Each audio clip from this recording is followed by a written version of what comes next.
इंस्टापुर नाम का गांव था, जहां पर जॉली नाम का आदमी अपने मम्मी पापा के साथ रहा करता था। जॉली के साथ उसके दो दोस्त घूमा करते थे, सम्राट और जिग्नेश। एक दिन ऐसे ही वो लोग बाहर मिलते हैं। अरे जिग्नेश और जॉली, तुम्हें पता है मेरी जॉब लग गई है, और वो भी शहर की बड़ी कंपनी में। अब मैं बहुत पैसे कमाऊंगा। क्या बात कर रहे हो? मेरी भी शहर के अंदर एक जॉब लग गई है। तुम बताओ जॉली, तुम्हारा कैसे चल रहा है? तुम दोनों को तो पता ही है, मैंने बीच में ही मेरी पढ़ाई छोड़ी थी, इसलिए मुझे अभी तक कोई जॉब नहीं मिल पाई है। अरे कोई बात नहीं जॉली, हर कोई चील की तरह उड़ नहीं सकता। कुछ लोग मुर्गी की तरह भी होते हैं। पंख तो हैं, लेकिन सिर्फ जमीन पर ही फड़फड़ सकते हैं। जिग्नेश, तुम्हें किसी कमजोर इंसान का इस तरह से मजाक नहीं उड़ाना चाहिए। उसकी अम्मी कस्बे में चाय बेचती है, उससे उसका काम हो जाता है। जॉली, तुम इसकी बात का बुरा मत मानो। उन दोनों की बात सुनकर जॉली नाराज हो जाता है और वहाँ से चला जाता है और घर आ जाता है। घर पर उसकी माँ उससे कहती है, सम्राट और जिग्नेश की माँ बता रही थी कि उन दोनों की नई जॉब लग गई है और तुम इतने हताश होकर बाहर से क्यों आ रहे हो? कुछ नहीं अम्मी, मेरी दो दोस्तों की अच्छी कंपनी में जॉब लग गई है, लेकिन मुझे अब तक कोई काम नहीं मिला। अरे बेटा, मैं हूँ ना। अम्मी, आप ठीक तो है ना? हाँ बेटा, मैं ठीक हूँ, तुम फिक्र मत करो, मैं हूँ ना। खूब मन लगाकर चाय बेचूंगी। जॉली की माँ खांसते खांसते बेहोश हो जाती हैं। जॉली गांव के डॉक्टर को घर बुला लेता है और वो जॉली की माँ का इलाज करती है। जॉली डॉक्टर से अपनी माँ की तबीयत के बारे में पूछता है। क्या हुआ मेरी अम्मी को? तुम्हारी माँ की तबीयत बहुत ज्यादा खराब है, इन्हें कोई काम करने मत देना, और जो दवाई मैंने इस पर्ची में लिखी है उसे हर दिन अपनी माँ को खिलाते रहना। डॉक्टर वहाँ से चली जाती है। जो दवाइयाँ डॉक्टर पर्ची पर लिखकर जाती है वो सारी शहरी दवाइयाँ होती हैं। ये दवाइयाँ तो बहुत महंगी है और मेरे पास तो पैसे भी नहीं है, लेकिन मुझे कुछ ना कुछ तो करना ही होगा। जॉली अपनी माँ की चाय की स्टॉल पर जाता है और चाय बेचने लगता है। चाय चाय, गर्मा गर्म चाय ले लो। जब जॉली चाय बेच रहा था तभी वहाँ पर से उसके दोस्त सम्राट और जिग्नेश गुजरते हैं और उससे कहते हैं, भाई ये क्या है? ये तो चाय बेचने लग गया है। कोई शर्म वगैरह नहीं आ रही है क्या? काश तू और मेहनत करता तो अच्छी जॉब तुझे मिल जाती।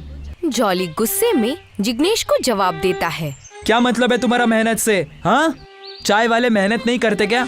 मेरी अम्मी बीमार है, पर फिर भी मैं क्या तुम लोगों से पैसे मांगने आया? नहीं आया ना?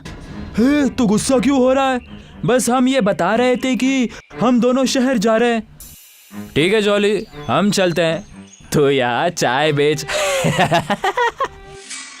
दोनों एक बार फिर जॉली का मजाक उड़ाकर निकल जाते हैं। जॉली की चाय से बिल्कुल भी कमाई नहीं हो रही थी और उसके पास जरा भी पैसे नहीं थे कि वो उन दवाइयों को खरीद पाता। जॉली मायूस हो जाता है। तभी उसकी दुकान में एक बुजुर्ग वहां पर आते हैं, जो गले में सोने का हार और एक काला चश्मा पहने हुए थे। अरे बेटा, क्या हुआ? इतने परेशान क्यों हो? मुस्कुराओ, हंसो, एक पल में जियो, इस पल को जानो और मुझे चाय पिला दो, लेकिन मेरे पास पैसे नहीं है। जॉली उस बुजुर्ग आदमी को चाय देता है। बुजुर्ग आदमी जॉली से कहता है, बेटा, मुझे लगता है कि तेरे साथ कोई दिक्कत चल रही है, इसीलिए तेरे माथे पर फिक्र पल रही है। चल अभी पूरी बात बता, क्या माजरा है? मैं तुम्हारी मदद करूंगा। आप मेरी मदद करेंगे? हाँ हाँ, क्यों नहीं। तुम बताओ तो माजरा क्या है? जॉली उस बुजुर्ग आदमी को सारी बातें बताता है। बुजुर्ग आदमी उसकी बात सुनकर उससे कहता है, तुम फिक्र मत करो, मैं तुम्हारी मदद करता हूँ। तुम्हारी अम्मी को कुछ नहीं होगा। अभी मैं अपने दोस्त को बुलाता हूँ। बुजुर्ग दोनों हाथ जोड़ता है और मंत्र पढ़ता है। अस्तला विस्तला, मेरी दोस्त गाय जहाँ कहीं भी हो, आ जाओ यहाँ विस्तला। तभी वहाँ पर अचानक से एक गाय आ जाती है। ये सब देखकर जॉली चौंक जाता है। बुजुर्ग आदमी गाय से कहता है, तुम अब से इस जॉली के साथ रहोगी और इसकी मदद करोगी, समझ में आई ना मेरी बात? ठीक है। क्या? ये गाय यहाँ कैसे आई और ये बात कैसी कर रही है? गाइस, देखो मेरे जाने का वक्त हो गया है। इस गाय के दूध से अपने चाय को बनाया करना, और ये याद रखना कि गाय का दूध किसी रबड़ी से कम नहीं है। और अपने कपड़े पहनने का ढंग भी थोड़ा सा बदल लो, कोई नए तरीके के कपड़े पहनो। चलो अब मैं चलता हूँ। बुजुर्ग आदमी वहाँ से चला जाता है। जॉली गाय को अपने साथ घर ले जाता है और अगले दिन उसका दूध निकालकर अपनी दुकान में आकर चाय बनाने लगता है। तभी वो देखता है कि ये दूध नहीं बल्कि रबड़ी है। जॉली कपड़े भी अलग पहनता है और अपनी दुकान पर जॉली की रबड़ी चाय लिख देता है। रबड़ी चाय ले लो, रबड़ी चाय, ऐसी चाय आप लोगों ने कभी नहीं पी होगी। तभी वहाँ से एक औरत गुजरते हुए रबड़ी चाय को सुन लेती है। ये रबड़ी चाय क्या है? अरे दीदी, ये जॉली की रबड़ी चाय है, एक बार पीकर तो देखिए। लाओ एक रबड़ी चाय पिलाओ, देखूं तो कैसी लगती है ये। जॉली चाय बनाकर उस औरत को देता है। औरत उस रबड़ी चाय को पीती है और कहती है, अरे इससे पहले मैंने इतनी अच्छी चाय कभी नहीं पी। ये तो काफी लजीज चाय है। जॉली भाई, एक रबड़ी चाय और देना। अभी देता हूँ। धीरे धीरे जॉली की चाय पूरे गांव में मशहूर हो जाती है। जॉली अपनी माँ का इलाज भी करवा देता है। जॉली गांव में सबसे ज्यादा रईस आदमी बन जाता है, सिर्फ और सिर्फ चाय बेचकर। और दूसरी ओर उसके दोस्त सम्राट और जिग्नेश जिस कंपनी में काम कर रहे थे, वो दोनों की कंपनी कंगाल हो जाती है। इस वजह से उन दोनों को नौकरी से निकाल दिया जाता है और वो दोनों लौटकर वापस गांव आ जाते हैं। गांव आते ही वो एक दूसरे से कहते हैं, यार मेरा तो बहुत बड़ा नुकसान हो गया है, अब हमें काम कौन देगा? इतनी मेहनत के बाद ये काम मिला था, सारी मेहनत पानी में चली गई। चला जा, उस गरीब जॉली के पास चाय पीने चलते हैं, उसकी हालत देखकर थोड़ा हमें अच्छा तो लगेगा। सम्राट और जिग्नेश दोनों जॉली की दुकान पर चाय पीने जाते हैं। वहाँ पहुँचते ही वो देखते हैं जॉली की दुकान अब बड़ी हो चुकी है। दोनों हैरान रह जाते हैं और जॉली के पास जाकर कहते हैं, अरे जॉली, तेरी चाय की दुकान तो काफी बड़ी हो गई है यार। सच सच बता, कहाँ से इतने पैसे आए तेरे पास? ऐसे सवाल क्यों पूछ रहे हो? तुम्हें क्या लगता है, क्या चाय वाला चाय बेच बेच कर अमीर नहीं बन सकता है? ये सारे पैसे मैंने चाय बेचकर ही कमाई है। सम्राट और जिग्नेश के दिल में जॉली की दौलत शहरत देखकर जलन होने लगती है। जॉली उन्हें रबड़ी चाय पिलाता है। दोनों ही रबड़ी चाय पीते हैं। तभी सम्राट जॉली से कहता है, जॉली, ये रबड़ी चाय मैंने कभी नहीं पी और मैं ये बहुत ही यकीन के साथ कह सकता हूँ कि इससे बेहतर चाय इस दुनिया में कहीं नहीं है। वाह, इसको पीने के बाद दिल को सुकून मिल गया। जॉली, हम तुम्हारे बहुत पुराने दोस्त हैं, जरा हमें तो बताओ कि तुम ये रबड़ी चाय बनाते कैसे हो? जॉली उन दोनों को जादुई गाय के बारे में बता देता है। सम्राट और जिग्नेश रबड़ी चाय पीकर घर चले जाते हैं और बीच में ही रुककर दोनों एक दूसरे से कहते हैं, सुनो सम्राट, ध्यान से, पता नहीं कभी हमें आगे जॉब मिलेगी या नहीं, इसीलिए हमें कुछ तो करना होगा। जैसे तुमने सुना कि उसके पास कोई जादुई गाय है, तो हमें उसके पास जाकर चुराना होगा। नेकी और पूछ पूछ, मेरे मन में भी यही ख्याल आ रहा था। मैं तो कभी इस बात को कभी हजम नहीं कर पाऊंगा कि 10वीं फेल हमसे आगे निकल जाए। जैसे ही रात होगी, हम उसकी गाय के तबेले में जाकर उसकी गाय को चुरा लेंगे। दोनों ही उस गाय को चुराने के लिए साजिश रचते हैं। रात हो जाती है और सम्राट और जिग्नेश दोनों ही जॉली के गाय तबेले में घुसते हैं, जहाँ पर वो जादुई गाय सो रही थी। देखो देखो, वो रही जादुई गाय जो रबड़ी जैसा ही दूध देती है। जिग्नेश आगे जाता है और गाय की बंधी रस्सी को उठाकर गाय को बाहर लेकर जाने लगता है। तभी गाय की नींद खुलती है और वो दोनों को देखकर कहती है, तुम दोनों की हिम्मत कैसे हुई मुझे चुराने की? दोनों हैरानी से देखते हैं। तुम तो बोल सकती हो, ये कैसे हो सकता है? पतंग आसमान में उड़ती है, मगर उसकी डोर जमीन पर रहने वाले इंसान के हाथ में होती है। जब उस इंसान के हाथ से उसकी डोर छूट जाए तो वो पतंग आसमान में बेडोल की तरह यहाँ वहाँ जाने लगती है और नीचे गिर जाती है। तुम दोनों वो बेडोल पतंग हो और जॉली वो है जिसकी डोर जमीन से जुड़ी हुई है। हमें माफ कर दो, हम दोनों को हमारी जॉब से निकाल दिया गया है, इसलिए हम यहाँ तुम्हें चुराने आए थे। हम तुम्हें चुराकर अपनी रबड़ी की चाय की दुकान बनाने वाले थे। हमें माफ कर दो गाय जी। वो लोग जब बात कर रहे थे तभी पीछे से जॉली आ जाता है और उनसे कहता है, मैंने तुम दोनों की पूरी बात सुन ली है। अगर तुम्हें जॉब से निकाल दिया गया है तो ये बात तुम दोनों ने मुझे क्यों नहीं बताई? ध्यान से सुनो मेरी बात। चाहे दोस्त कितना भी बड़ा आदमी बन जाए, दोस्त दोस्ती होता है, समझे सम्राट और जिग्नेश? हमें माफ कर दो जॉली कि हमने तुम्हें नीचा दिखाया। हमें माफ करो जॉली, हमारे पास कोई काम नहीं है। बस इतनी सी बात। चलो कल से तुम दोनों मेरी दुकान पर आ जाना। जॉली सम्राट और जिग्नेश को वहाँ पर काम पर रख लेता है और दोनों को उनकी शहरी कंपनी से दुगनी पगार देता है। मोहनलाल गांव का एक कामयाब किसान था, लेकिन उसकी बीवी गायत्री की बीमारी में तकरीबन सभी खेत बिक चुके थे। इसलिए उसने अपने घर के पास पराठे की दुकान खोल ली थी। जल्दी उसके व्यवहार और लजीज पराठों ने तकरीबन कस्बे के सभी लोगों को अपना कायल बना दिया था। सुमित्रा और राजू के स्कूल के पास एक पिज्जा की दुकान खुली थी, जिसका प्रचार रेडियो, अखबार और ऑटो पर चिपकाकर पुरजोर तरीके से की गई थी। भाई कल हमने पिज्जा खाया। क्या पिज्जा था। मैं और मेरे अब्बू कार पार्किंग करके फौरन पिज्जा ऑर्डर करने गए। हमने घंटों इंतजार किया, तब हमें पिज्जा मिला। अच्छा, क्या इतना अच्छा स्वाद है पिज्जा का? और नहीं तो क्या, तुम लोगों को गार्ड दाखिल भी नहीं होने देगा। दाखिल क्यों नहीं होने देगा? अरे वो तुम्हारे अब्बू की फुटपाथ की दुकान थोड़ी ना है जो कोई भी मुंह उठाकर वहाँ चला जाएगा। उस दुकान का एक रुतबा है। बड़े बड़े लोग वहाँ अपनी गाड़ी लगाकर खड़े रहते हैं, तब जाकर उन्हें पिज्जा खाने को मिलता है। समझ गए? रॉकी की बातें सुनकर सभी हंसने लगते हैं। सुमित्रा को पराठे वाला का मजाक पसंद नहीं आता। राजू जब स्कूल से घर जा रहा होता है तो पिज्जा की दुकान पर लोगों की भीड़ देखकर रुक जाता है। सुमित्रा उसे समझा बुझाकर घर ले आती है। अब्बू जान, हमें भी पिज्जा खाना है। ठीक है बेटा, खिला दूंगा किसी रोज। अभी गर्मा गर्म आलू के पराठे बनाए हैं, वो खा लो। मुझे नहीं खाना, मुझे तो पिज्जा ही खाना है। देखो राजू, पिज्जा बहुत महंगे आते हैं और हमारे पास उतने पैसे नहीं हैं कि तुम्हें पिज्जा खिलवा सकूं। लेकिन मैं वादा करता हूँ कि एक रोज तुम्हें पिज्जा जरूर खिलाऊंगा। नहीं अब्बू जान, मुझे तो कल ही पिज्जा चाहिए। अगर पिज्जा नहीं मिला तो मैं और कुछ भी नहीं खाऊंगा।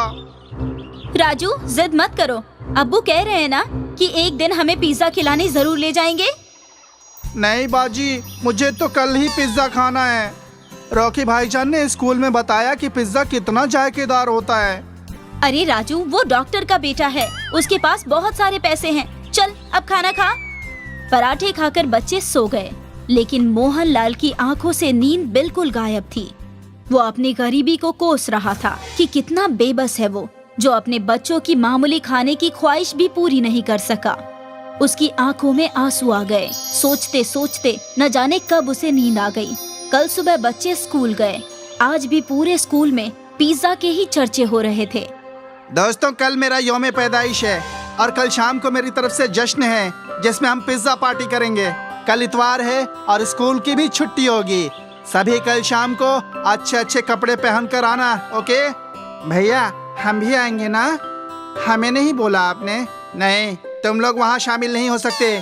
वहाँ सभी बड़े बड़े लोग आते हैं, हैसियतदार लोग आते हैं। तुम बस पराठे खाओ। चल राजू, इनके पिज्जा से लाख गुना जायकेदार हमारे पराठे हैं।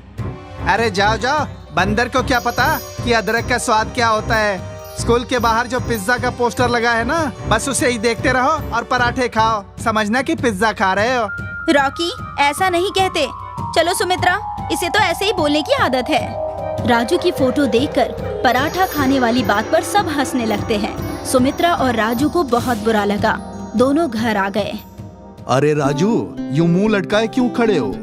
वो अब्बू, बात ये है कि कल रॉकी का याम पैदाइश है और सभी को बुलाया है, पर हमें छोड़कर। क्योंकि वहाँ बड़े बड़े लोग होंगे। बस इतनी सी बात। कल मैं तुम्हें आलू के लज्जतदार पराठे बनाकर खिलाऊंगा और हम सब कल जश्न करेंगे। मुझे नहीं खाना पराठा, मुझे तो बस पिज्जा खाना है। मुझे पिज्जा चाहिए। बेटा, मैंने तुम्हें बताया ना कि अभी मेरे पास तुम लोगों के फीस भरने के लिए भी पैसे नहीं हैं, तो पिज्जा कहाँ से खिलाऊंगा। इतना कहकर मोहनलाल आंखों में आंसू लिए घर के बाहर निकल गया। राजू, तुम्हें ऐसा नहीं बोलना चाहिए था। पिज्जा की जिद छोड़ दो मेरे भाई। जब हमारे पास पैसे होंगे तो हम जरूर पिज्जा खाने चलेंगे।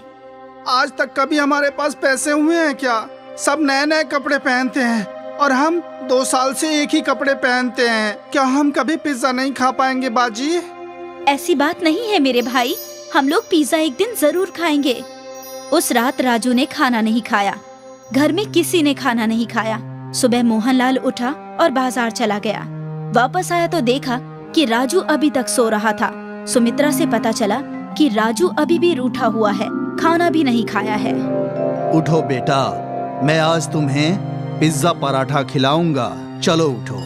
पिताजी, मैंने कह दिया ना कि जब तक मुझे पिज्जा नहीं मिलेगा मैं कुछ नहीं खाऊंगा। मोहनलाल पराठे पर चीज, फ्रूट्स और सैलेड डालकर पिज्जा बनाते हैं, लेकिन लाख समझाने के बावजूद राजू पिज्जा नहीं खाता। सुमित्रा भी पूरी कोशिश करती है राजू को मनाने की, पर नाकाम हो जाती है।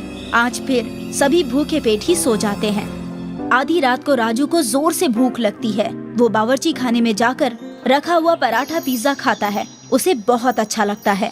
वो पराठा पिज्जा चट कर जाता है। मोहनलाल चुपचाप उसे खाते हुए देख लेता है। सुबह उठकर मोहनलाल बाजार चला जाता है। वापस आकर सुमित्रा को बुलाता है। सुमित्रा, ओ सुमित्रा। जी अब्बू, आई। ये लो पैसे और कल स्कूल से आते वक्त पिज्जा लेती आना। अब्बू, पैसे कहाँ से आए? वो कहीं से आ गए।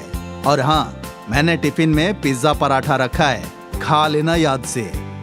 सुमित्रा घर से स्कूल के लिए निकल रही होती है तो अब्बू की साइकिल बाहर नहीं खड़ी थी। समझने में देर न लगी कि अब्बू ने साइकिल बेचकर पैसे लाए थे। सुमित्रा और राजू स्कूल पहुँचे। स्कूल में रॉकी की कल की पिज्जा पार्टी की ही धूम थी। सभी की जुबान पर पिज्जा पार्टी की ही चर्चा थी। लंच में सुमित्रा और राजू पराठा पिज्जा खा रहे थे तो तभी वहाँ रीता आ गई। अरे, तुम लोग ये कौन सी डिश खा रहे हो? ये हमारे अब्बू ने बनाया है, पिज्जा पराठा।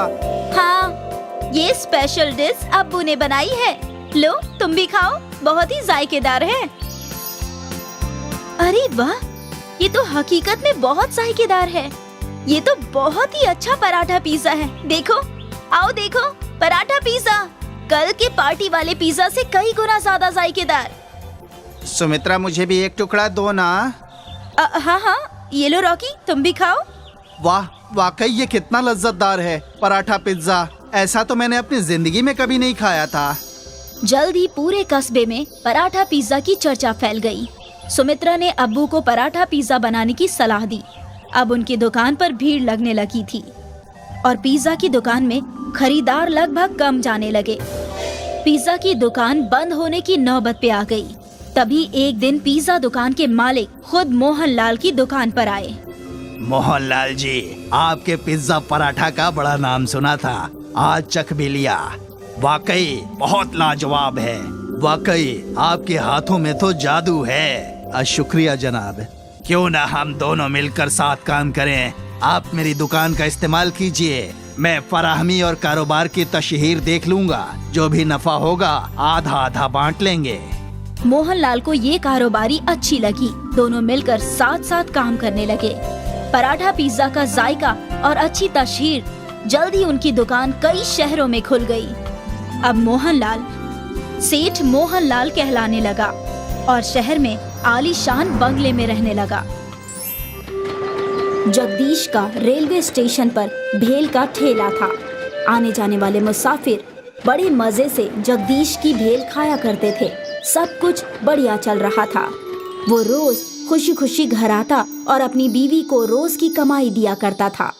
सब कुछ ऐसे ही चलता रहा ना सविता, तो बहुत जल्द हम अपना खुद का घर खरीद लेंगे। आपके मुंह में घी शक्कर, ऊपर वाला ऐसे ही अपना करम हम पर बनाए रखे। अब्बा, उस घर में मेरा अलग कमरा होगा। और मेरा भी।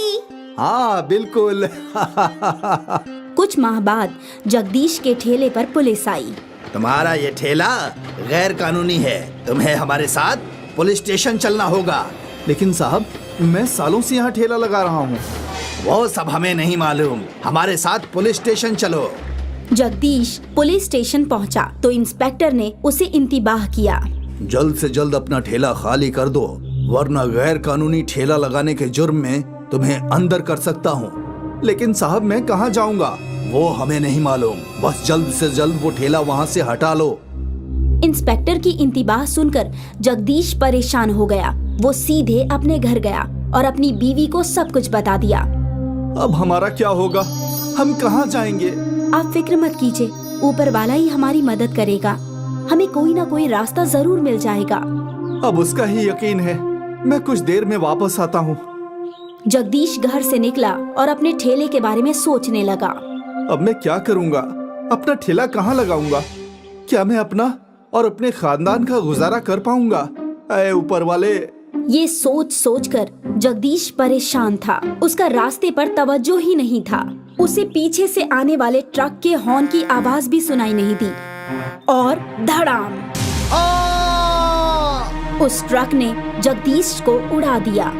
जगदीश को जल्द ही अस्पताल में दाखिल कराया गया, लेकिन खून ज्यादा बह जाने की वजह से वो नहीं बच पाया।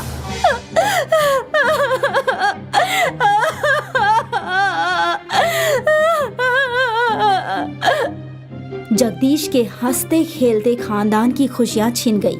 कुछ रोज बाद जब ये खानदान थोड़ा संभला, अब मुझे ही किसी काम की तलाश करनी पड़ेगी। नहीं अम्मा, मैं हूँ ना, मैं काम करूँगा। नहीं बेटा, तू बहुत छोटा है अभी। इतना भी छोटा नहीं कि मेरे रहते हुए आपको काम करना पड़े। मैं अब्बा के ठेले पर भेल बेच लूंगा। वो ठेला रहेगा तभी तो तू भेल बेचेगा ना। क्या मतलब?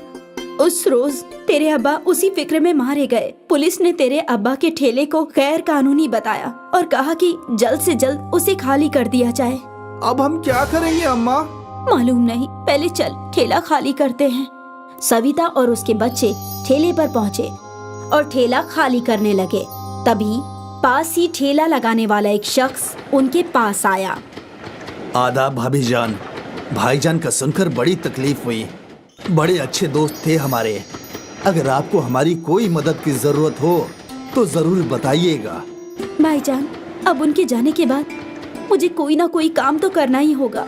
अगर आपके पास मेरे लायक कोई काम हो तो बताइए। आपके लायक तो नहीं, लेकिन ये लड़का कर सकता है। ये तो अभी छोटा है। चचा जान, आप काम क्या है ये बताइए। यही तेरे अब्बा वाला काम। तुझे ट्रेन के अंदर घूम घूम कर भेल बेचना है। इससे अच्छी आमदनी होगी और ठेले का झंझट भी नहीं होगा। लेकिन क्या तू ये काम कर पाएगा? हाँ बेशक। लेकिन बेटा, तू अभी बहुत छोटा है और तेरा स्कूल भी तो है। अम्मा, मैं स्कूल भी जाऊंगा और पैसे भी कमाऊंगा। आप मेरी फिक्र मत कीजिए। राम को रास्ता मिल गया। अगले रोज से वो सिर पर टोकरी लेकर निकल पड़ा। भेल भेल ले लो, भेल भेल ले लो, भेल भेल भेल ले लो, भेल। सफर कर रहे मुसाफिरों को राम की भेल बहुत अच्छी लगती और एकाएक उसका कारोबार बढ़ने लगा।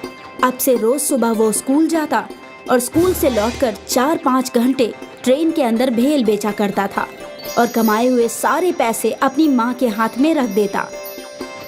अरे वाह, आज तो तेरी अच्छी आमदनी हुई है। वो आज मैंने 6 ट्रेन की बजाय 8 ट्रेनों में भेल बेची है। और इल्म है अम्मा, सभी को मेरी भेल बेहद पसंद है। होगी ही, तू इतनी मेहनत जो करता है। लेकिन बेटा, थोड़ा आराम भी कर लिया कर। रोज रात को सोता तो हूँ। मेरा मतलब है कि कभी छुट्टी लेकर दोस्तों के साथ खेलने जा। जब से तेरे अब्बा का इंतकाल हुआ है तू खेलने ही नहीं गया। अम्मा, अब मैं बड़ा हो चुका हूँ, मुझे खेलने की कोई जरूरत नहीं है। ये सिलसिला कई सालों तक चलता रहा। अब राम स्कूल से कॉलेज पहुँच गया। एक रोज वो ट्रेन में भेल बेच रहा था तो उसके कॉलेज के कुछ लड़कों ने उसे देख लिया। ये तो हमारे कॉलेज में पढ़ता है ना, ये तो भेल वाला है। पता नहीं कैसे कैसे लोगों को हमारे कॉलेज में दाखिला दे देते हैं। वो लड़के राम पर तंज कसने लगते हैं, लेकिन उनकी बातों का राम पर कोई असर नहीं पड़ा। राम के इस काम की वजह से उसका घर चलता था। उसकी छोटी बहन कविता कॉलेज में पढ़ रही थी। वो खुश था। अम्मा ये लीजिए कविता के कॉलेज की फीस, और ये कुछ पैसे उसके लिए। नए कपड़े खरीद लीजिए, उसकी सालगिरह आ रही है ना। ठीक है। राम की खुशी अपने खानदान की खुशी में थी। 1 साल बाद राम को MBA कॉलेज में दाखिला मिल गया। आज वो बेहद खुश था। चाहे मैंने जो भी किया हो अम्मा, आज मेरा ख्वाब पूरा होने जा रहा है। होगा ही। ऊपर वाला हमेशा तेरे साथ है। तू हमेशा खुश रहे। राम ने MBA के दौरान भी ट्रेन में भेल बेचने का काम जारी रखा और देखते ही देखते राम का MBA भी मुकम्मल हो गया और उसकी छोटी बहन की तालीम भी। अम्मा अब मैं अपना कारोबार करना चाहता हूँ।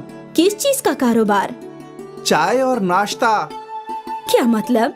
अम्मा चाय और नाश्ते का कारोबार भले ही छोटा लगे, लेकिन इसकी कमाई बहुत अच्छी है। मैं चाहता हूँ कि मेरे कारोबार की चेन हर नुक्कड़ और हर कोने में हो। जरूर होगी। सविता ने भी राम का साथ दिया और उन दोनों ने मिलकर उनका पहला चाय नाश्ता स्टॉल खोला। और राम की सोच बिल्कुल सही थी। चाय की दुकान पर सबसे ज्यादा ग्राहक रुकने लगे। उसने नाश्ते में मिल रही चीजें भी बढ़ा दी। कुछ ही माह बाद, अम्मा अब मेरे पास 5 लाख रुपए हैं। मैं 2 और नए स्टॉल खोल सकता हूँ। तो फिर देर किस बात की? राम ने 2 स्टॉल और खोले, एक रेलवे स्टेशन पर और एक बाजार में। भीड़ भाड़ वाले इलाके में उसके चाय नाश्ते की दुकान चल पड़ी। अब हर जगह ग्राहकों की भीड़ लगी रहती थी। महज 2 साल के अंदर राम के चाय नाश्ते की चेन की 25 दुकानें खुल चुकी थी। उसकी तस्वीरें अखबारों में छपने लगी। अम्मा देखो, भाईजान की तस्वीर अखबार में आई है। वाह, आज तूने मेरा नाम रोशन कर दिया राम। इन सब का क्रेडिट आपको जाता है अम्मा। मुझे नहीं, इसका क्रेडिट तुझे और तेरी मेहनत को जाता है। खेल कूद की उम्र में तुझे काम करना पड़ा। अम्मा यही तो मेरी जिंदगी की सबक थी। मैंने कारोबार को तजुर्बे से सीखा। शायद इसीलिए मेरा चाय नाश्ते का स्टॉल इतना बड़ा कारोबार बन चुका है। ऊपर वाला तुझे और तरक्की दे और तू हमेशा खुश रहे। उस साल राम को द यंगेस्ट एंटरप्रेन्योर का खिताब दिया गया। जनाब, क्या आपको चाय का कारोबार छोटा कारोबार नहीं लगता? नहीं, कोई कारोबार छोटा या बड़ा नहीं होता। और मैंने तो कई सालों तक ट्रेन में भेल बेची है। उसके मुकाबले तो ये काफी बड़ा कारोबार है। हमने सुना है आपने अपना MBA, अपनी बहन की तालीम, सब कुछ खुद संभाली है। जी, क्योंकि उस वक्त हमें संभालने वाला कोई नहीं था और शायद मेरे हालात ही वजह हैं कि आज मैं कामयाब हूँ। उस छोटे से राम को ट्रेन में भेल बेचने में शर्म नहीं आई, तभी तो इस बड़े राम को चाय बेचने में शर्म नहीं आई। बहुत खूब, तो सुना आपने, राम बिल्कुल सही फरमा रहे हैं। कोई कारोबार छोटा या बड़ा नहीं होता। राम की कामयाबी के पीछे थे उनके हालात। उन्होंने अपनी परेशानियों को हल कर अपनी किस्मत को बदल दिया।